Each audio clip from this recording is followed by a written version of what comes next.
ಸೈನೆಡ್ ಮೋಹನ್ 19ನೇ ಪ್ರಕರಣದ ತೀರ್ಪು ಪ್ರಕಟವಾಗಿದೆ.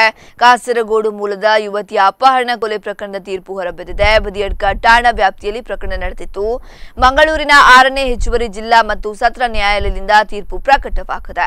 ಇನ್ನು ಒಂದು ಪ್ರಕರಣದ ವಿಚಾರಣೆ ಕೊನೆಯ ಹಂತ ತಲುಪಿದೆ.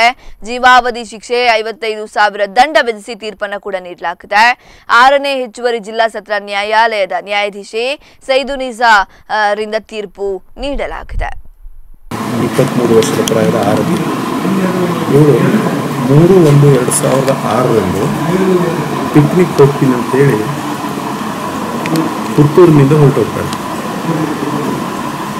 3/1/2006ರಂದು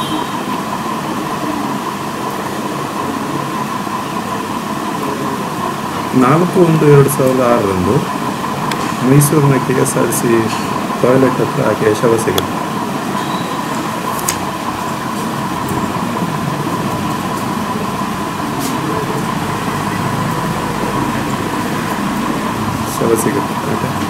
ಅಲ್ಲಿ ಲಷ್ಕರ್ ಪೊಲೀಸ್ ಠಾಣೆಯಲ್ಲಿ ಆ ಶವವನ್ನು ಅಲ್ಲಿ UDR ಮಾಡಿ ಅವರೇ ಇನ್ಕ್ವೆಸ್ಟ್ ಮಾಡಿ ಅವರೇ ಪೋಸ್ಟ್ ಮಾರ್ಟಮ್ ಮಾಡಿ ವಾರಸದಾರರು ಪತ್ತೆ ಆಗಿಲ್ಲ ಅಂತೇಳಿ ಪಬ್ಲಿಕ್ ಸ್ಮಶಾನದಲ್ಲಿ ಗೊತ್ತಾಗ್ತಾರೆ.